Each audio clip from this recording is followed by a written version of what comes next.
وصلنا لفقرة التربية الإيجابية، كيفاش نكون إيجابية في تربية الأطفال.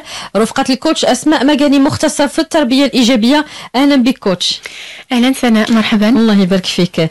اليوم من خلال موضوعنا غادي نتكلموا على كيفاش بالتربية الإيجابية نحفز الطفل ديالي على الدراسة والتفوق فيها بلا ضغط عليه. فكنعرفوا على أنه كل الوالدين تيطمحوا على أنه الأطفال ديالهم تكون المردودية ديالهم في الدراسة حسنة، يكونوا متفوقين. كاين من الأطفال اللي النتائج ديالو الدراسية مزيانة، وكاين اللي عنده صعوبة في الدراسة، مما يعني تيقلق الوالدين وكيخافوا عليه من الفشل الدراسي. كيصبح المحور ديالهم وكلامهم كله على أنه الطفل ديالهم يقرأ، على أنه ينجح. وأحيانا ردود الأفعال للأسف ديال الوالدين تيغلب عليها الانتقاد، الملاحظات المستمرة والضغط على هذا الطفل. فكيفاش نحفز الطفل ديالي على الدراسة بلا ضغوطات، وخاصة عاد انتهت يعني الدورة الأولى كانت النتائج يعني حسنة عند بعض الأطفال، وكاين نتائج اللي ما كانتش مرضية عند أطفال آخرين.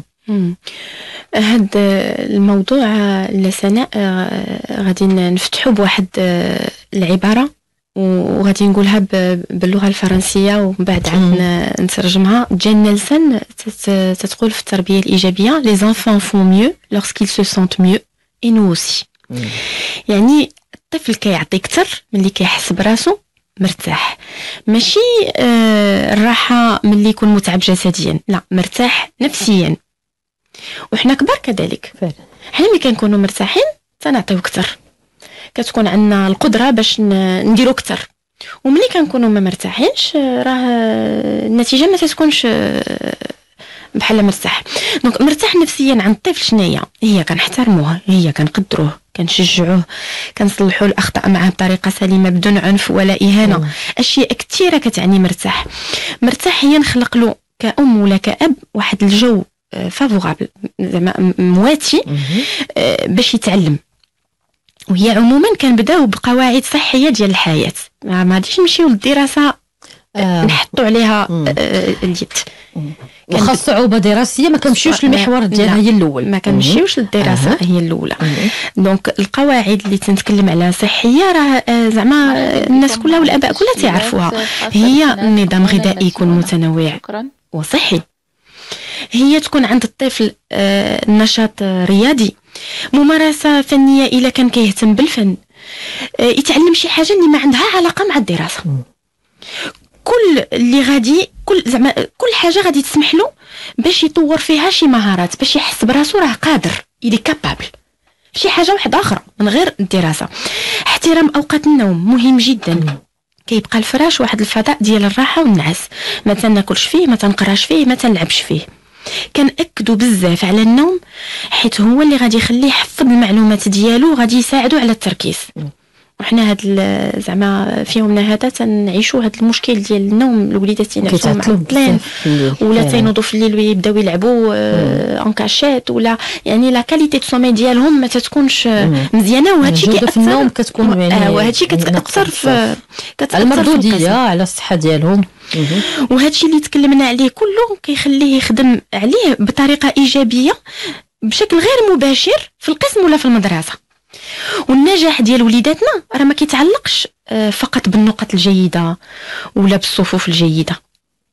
علاقتهم مع الاصدقاء ديالهم مهمه، لادابتاسيون، التكيف ديالهم، علاقتهم مع الاساتذه ديالهم، الانتماء ديالهم في واحد في المجتمع راه تساعدهم على النجاح حتى هو. هاد العوامل كلها كيمكن لها تحفز الطفل الا كانت العلاقات مزيانه، وكيمكن لها تكون عائق باش الطفل ما يقدرش يزيد القدام الا كانت العلاقات غير سليمه. هنا كنلاحظوا بعض الاباء كيدخلوا في واحد الصراع مع اولادهم على قبل الدراسه. سير تقرا، سير تحفظ، غدا عندك امتحان، وبقى تفرج انت غدا غتشوف شحال غادي تجيب. يعني كتولي الحياه كلها كتدور على الدراسه. ولا كنقدروا نطيحوا عاود في اباء كيبغيو وليداتهم يقراو كيف هما بغاو، كيف الاباء بغاو. يعني كتكون واحد السيطره على الاطفال. وعلى عكس وحدين اخرين غادي يقدروا يخدموا في عوض ولادهم، غيديروا بزاف د الحوايج في عوض ولادهم، غادي يستقلوا هما من هاد الشيء. زعما يفون ديميسيوني من لو رول ديالهم ما غاديش يبقاو غير يخليو ولادهم مره ليبري اريميم مطلقه حريه فوالا صافي غيعياو هما والو غيطلقوا. وحتى شي طريقه من هاد الزوج ما كتساعد الطفل باش ينمي الشعور بالقدره، زعما هذاك لو سونتيمون د كاباسيتي ما كيتنماش عند الطفل. يعني الا سمحت كوتش وتكلمتي على هذه النقطه مهمه جدا، شنو هي الحلول يعني في التربيه الايجابيه اللي ممكن ان الوالدين اللي كيسمعونا اليوم يحاولوا انهم يديروا ما في جهدهم ويصحوها مع وليداتهم باش تعطي ديك المردوديه والنتائج الحسنه في الدراسه والنجاح اللي هو كيطمح ليه كل طفل وكل والدين. بالفعل كيفاش نحفزوهم وشنو هو الحل؟ نحاولوا ما امكن نفرقوا بين حب المعرفه، نسترجع معاهم معنى ديال العمل والدراسه، ما نربطوش مع النقاط. تعلمتي هاد الماده، شنو تعلمتي في هاد الماده؟ ماشي تعلمتي باش دوز على الامتحان وتجيب نقطه. كنربي فيه هاد لا كوريوزيتي، كنربي فيه هاد فهمتي حب المعرفه كيلقى واحد المتعه وهو يعني تيعيش هاد المعرفه معلوم بلا ضغوطات نقدر كل مره نفكروا في انه امتحانات. شنو هو الماده اللي تتعجبك وشنو اللي تعجبك فيها، غنمشي نركز له على الحوايج اللي تعرف يدير، على القدرات ديالو اللي كيتميز فيهم. نحاول ما امكن ما نربطش النقط الجيده بالهدايا. مرحبا بكم. هذا مشكل كبير اللي كنعيشوه الاباء اللي كنتلقاوهم في الورشات، تيجيو تيقول لك حنا عندنا جاب نقطه مزيانه هديه، ما جابش نقطه مزيانه عقوبه. وهذا المشكل هذا هو اللي كنحاولوا زعما نفصلوه ونوضحوه مع الاباء باش ما نبقاوش في هذا الشيء، ما نربطوش النقط بالهدايا. جبتي 18 في الرياضيات غادي نشري لك اخر تليفون. كيولي الطفل كيخدم غير على الهديه، وهذا الشيء ما عندوش شي نتيجه مزيانه. نشجعو جبتي 18 هذه راه الخدمه ديالك، راه تعبتي عليها باش تجيبها، ما شاء الله عليك، راه خدمتي وسهرتي باش تجيب هذه النقطه. ولكن باش نربطها بهديه، دابا الطفل كتعطيه هديه جاب نقطه مزيانه، شنو ملي غادي يكبر ويخدم اش غيتسنى من يبقى دائما المردوديه ديالو مرتبطه بالهدايا ولا مرتبطه بشي حاجه، بالنظره ديال الاخر عليه. شوف راسك انت فعلا خصو ما يكونش عطل على النظره ديال الاخرين، خاصو الطفل يحس انه كيقرا راسو، كيقرا نفسه ماشي الوالدين اللي بغينا نوصلوا له. واللي كيخلي الواحد الطفل كيقرا لوالديه هما هاد الهدايا، التحفيز بالهدايا.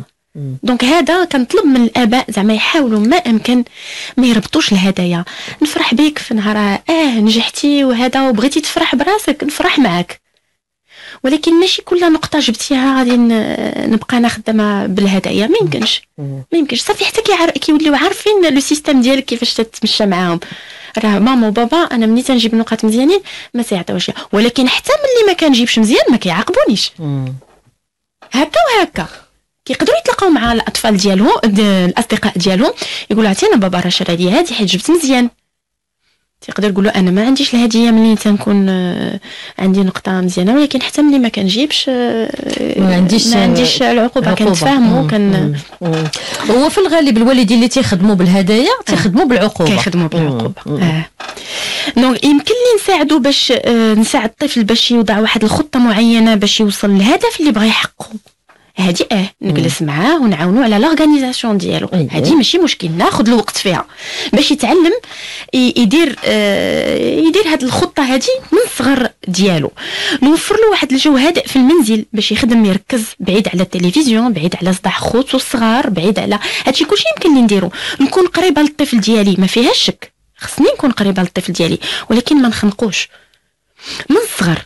نحاول نساعدو باش يوضع واحد الروتينيه اللي كنا تكلمنا عليها في واحد الحلقه، يتعود على واحد النظام في قرايته من صغره. ما نجلسش معاه باش يدير التمارين ديالو، ما نجلسش معاه باش يدير الواجبات ديالو. هادشي راه من السن ديال 6 سنين 7 سنين يولفها، تعود عليها. ها انت جلس ودير التمارين ديالك، ملي تسالي انا كاينه هنايا، عيط ليا نعاد نمشي نشوف. وانا ما لازمنيش كاع نشوف انا داك التمرين، انا حيت كنبقى انا لازمني نشوف واش دارو ونسنيلو بانني دارو. من بعد كتبقى الدور ديال الاستاذ ولا ديال الاستاذه باش يصحح معاه باش دونك حنا كنبغيو نلعبوا كاع الادوار، نكون نكون استاذه، نكون شرطي، نكون كل شيء. ما يمكنش، ما غادي ننجح في حتى حاجه. غندير شويه شويه من كل حاجه. اللهم نتخصص الامومه ديالي ولا الابوه ديالي ونجح فيها كما يجب، ونخلي كل واحد يدير الدور ديالو في المجتمع. فعلا هادشي اللي كاين لا سناء. دونك وإلا ما نجحش في واحد الماده كيف قلنا، هو راه عارف راسو ما خدمش، غادي نزيد نكمل عليه، غادي يعطيني واحد المشكل واحد اخر. دونك نشوف معاه شنو وقع. ملي ما يجيبش الطفل ديالي واحد نقطه مزيانه ولا معدل ديال الدوره مزيان، غادي نقول له واش هاد المواد اللي ما جبتيش فيها مزيان، واش ما فهمتيش، واش ما حفظتيش، واش كان صعيب. نشوف معاه الحل باش يتحسن، شنو غادي يساعدو، شنو اللي غادي يساعدو على التحسن. واش كثرت التدريب، واش خصو يحفظ كثر، واش خصو يركز كثر. خصني نمشي نشوف فين كاين المشكل. ما نقارنوش بالاصدقاء ديالو ولا بالاطفال ديال العائله ولا خوتو. ملي يجيب لي النقطه ما نقولوش شنو هي اول نقطه في القسم ولا شكون اللي جاب مزيان. ودابا انا تنشوف الطفل ديالي، ما تنشوفش شكون اول نقطه غادي يوصلني البولتان، غادي نشوفها. وكيف ما شرتي لي قبيله على اساس الكوتش، يعني من خلال يعني التواصل ديالك مع الوالدين، يعني بزاف ديال الحالات ديال الوالدين مع الاطفال ديالهم كيجيو عندك المكتب على اساس انهم تيكون عندهم مشكل ديال هاد المشكل الدراسه، يعني في الدراسه والمردوديه، بان الوالدين موفرين لهم كل شيء، مدخلينهم مدارس يعني مهمه جدا، ولكن للاسف النتائج ما كتكونش مرضيه او لا. هادشي اللي هضرنا عليه ديال العقوبه وديال الهديه، تحفيز بالهديه. هاد الحالات كاينين بزاف اللي كيجيو الورشات التدريبيه حتى هما على الدراسه، على المشكل في الدراسه.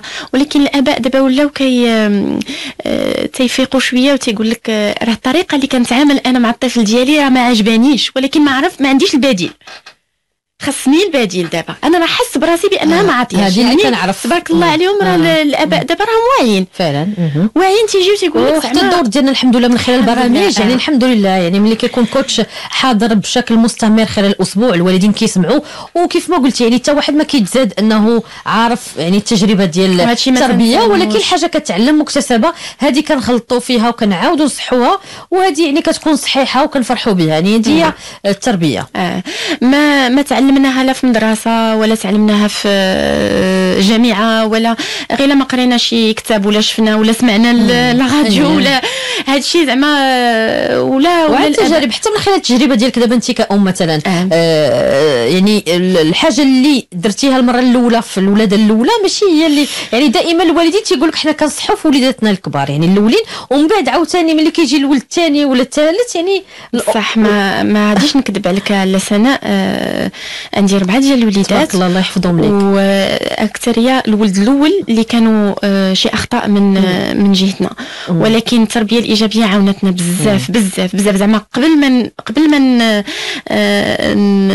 جاكومبان زعما لي بارون في هاد الورشات، في هاد الشيء راه طبقتها في داري وطبقتها في الجو العائلي ديالي انا قبل ما يعني حتى تحققت منها وعرفت شنو يعني النتائج والنتائج ديالها، نتائج وكتخدم. هي كتخدم عند المراهق وكتخدم عند الصغار، ولكن كل ما درنا هاد الوسائل وهاد الادوات وهاد التقنيات حطيناهم من الصغر، كل ما داكشي كيسهل علينا من بعد. راه وعدتيني كوتش اسماء على اساس انه ان شاء الله غادي نتكلموا على التربيه الايجابيه في العلاقات الزوجيه، لانه تبارك الله عليك متمكنه فيها ونبغيو اننا نفهموا، لانه غادي تعاون حتى الوليدات حتى الاطفال. حنا بغينا نركزوا على الاطفال يعني كناشئين، نبغيو نفهموا الوالدين بزاف ديال الحويجات، ولكن حتى من الجهه ديال الازواج يعني غادي تكون مهمه جدا، واللي حتى الازواج اللي كيسمعونا غادي يستافدوا، وبالتالي حتى الوليدات غيكونوا في واحد الجو اللي هو ايجابي. واحد النهار تفكرت مع ولدي الكبير، المهم كندير شي حوايج مع الصغار اللي هو شافنا قال لي وهذا الشيء حنا ما درتيش معنا. اضطريت باش نطلب منه السماح. قلت له انا تنطلب منك السماح على ما كنتش عارفه بان هكا كدار. هو ملي طلبت منه السماح جا تيعنقني تيقول لي مينو زعما راه ماشي على الدرجه، ولكن ماشي على الدرجه، ولكن الوالدين يعترفوا بصح ماشي هذيك هي الطريقه اللي كان خصنا تصرفوا فيها مثلا في ديك الوقيته. يعني تنوجه لي تحيه لانس. الله يخلي لك وليداتك. وفعلا يعني تجربه مهمه جدا واللي نتقاسموها مع كل اوفيائنا من خلال الدور ديال التربيه الايجابيه اللي كتفيد يعني الاسره ككل، وكتخليهم حتى هاد الوليدات وهاد الوالدين كيعرفوا كيفاش يتعاملوا يعني مع المحيط ديالهم، سواء في المدرسه سواء في يعني في الشارع سواء يعني الله يحفظ لك وليداتك. امين.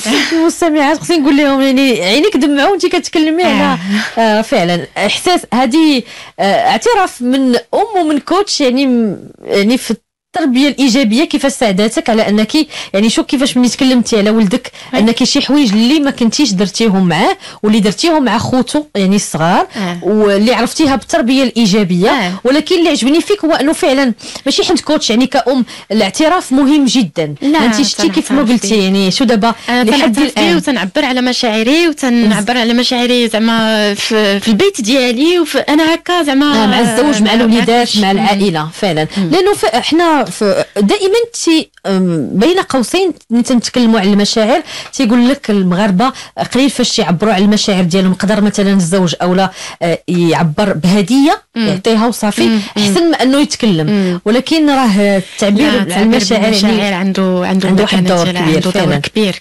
الانسان. انت شي يعني ولدك انس كيف ما قلتي مجرد ما قلتي لي فعلا ولدي انا شي حوايج ما كنتش عارفاهم عرفتهم التربيه الايجابيه ومرنتهم يعني مع وليداتي الصغار ملي قلتي لي اسمح لي ما كنتش عارفه جاتو كبيره بزاف ويعني بدات يعنق فيك وتيقول لك لا ماما يعني ما تحتاج يعني راه واحد الشعور اللي هو زوين بزاف.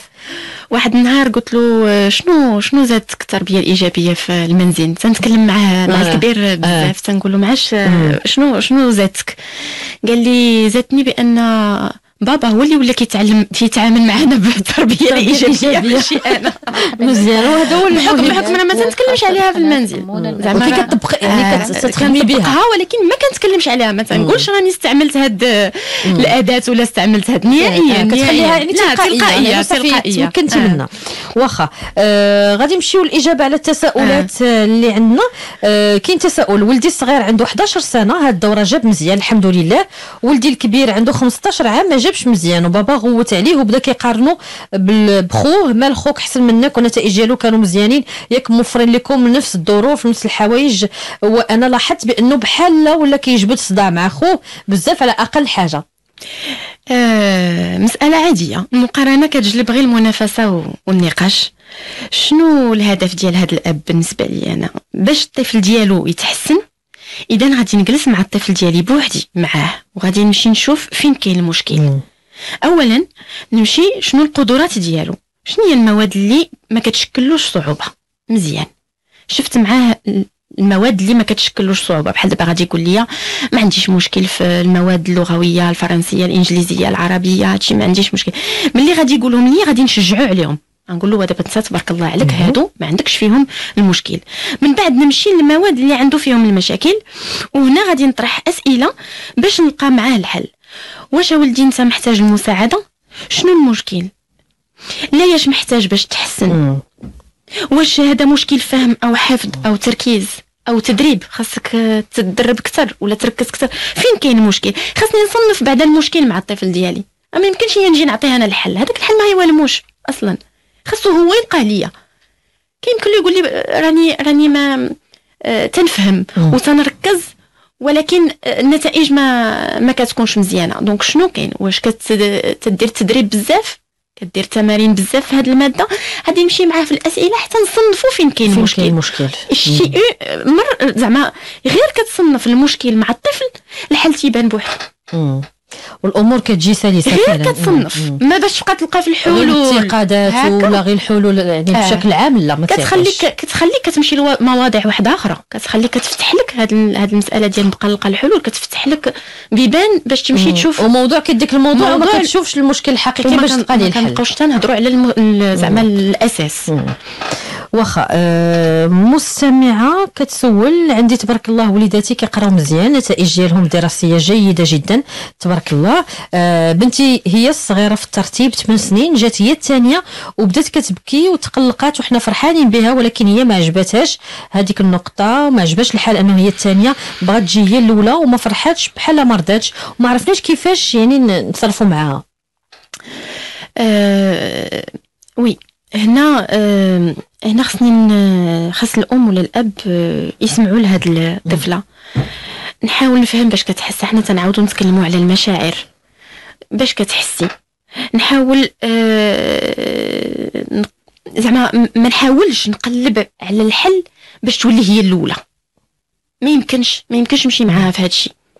هي كتقلب على لا بيرفكسيون، زعما باغا تكون هي الاولى.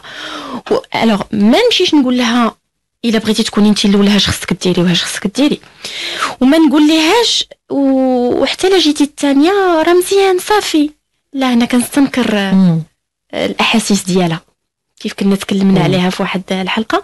كنستنكر الاحاسيس، ملي تنقول لها وصافي هي حاسه براسها ما بانه كان في امكانها تجيب كثار، وبان ما رادياش على هذيك الرتبه وبغات هي الاولى. ونزيد انا نقول لها وصافي ماشي مشكل، حتى الرتبه الثانيه مزيانه، جيتي الثانيه مزيانه. هي نسمع ليها شنو كتقول. نقدر نقول لها واش بالنسبه لك انت مهم تكوني انت الاولى، نفتح معها حوار. حيت هي كتفتح معاهم الحوار كتهتم ليهم.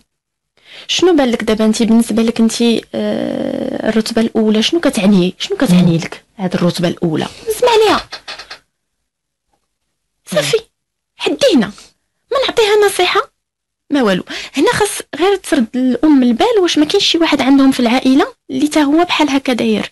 ماشي يمكن في الدراسه يكون هو الاول، يمكن في الاول لا بيرفكسيون، زعما باغي يدير كل اي حاجه يديرها بجديه. دونك ماشي غير في الدراسه، تقدر تكون حتى في البيت. زعما الام كتحرص على باش كل شيء يكون بدقه عاليه. كاين هنا كيقدر الاطفال ياخذوا نفس الخصله، ياخذوا وكيطبقوها هما في الدراسه. حيت دابا هذه هي الحاجه الاولى اللي كيمشيو فيها هي الدراسه. نسمعوا من احسن الام والاب يسمعوا لهذه البنت. انا يسمعوا لها لا كونيكسيون، تتواصل مع الطفله ديالها بسؤال، تقول لها عاودي ليا كيفاش حسيتي براسك، باش كتحسي شنو هاد الرتبه الاولى شنو كتعني لك، باش تكوني انت شنو اللي ضرك اللي حسيتي انه هاد الرتبه الثانيه جاتك ناقصه ولا نفتح معاها اكثر صافي وخليها هكاك، ما نقترح عليها لا حل لا والو. كل مره نبقى نسمع ليها. شكرا لك بزاف الكوتش اسماء مقالي، مختصه في التربيه الايجابيه، على كل هذه المعلومات اللي قدمتي لنا. الموضوع المقبل ان شاء الله غادي يكون حول شنو هي الحلول اللي كتقدمها التربيه الايجابيه بالنسبه للشجار بين الاخوه. اذا مستمعينا نتمنى تكونوا كتستافدوا من خلال المختصه في التربيه الايجابيه اسماء مقالي الكوتش في فقره كيفاش تكوني ايجابيه في تربيه اطفالك.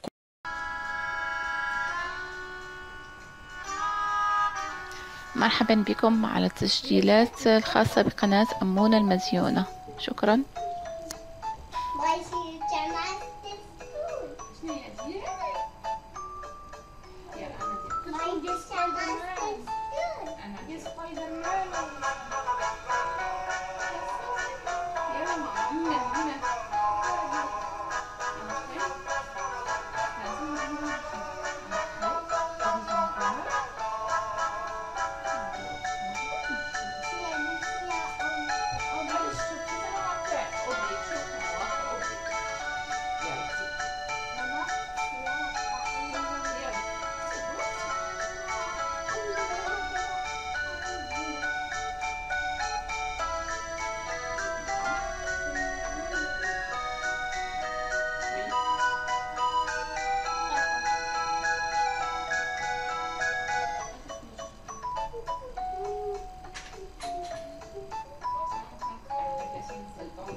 بغيتي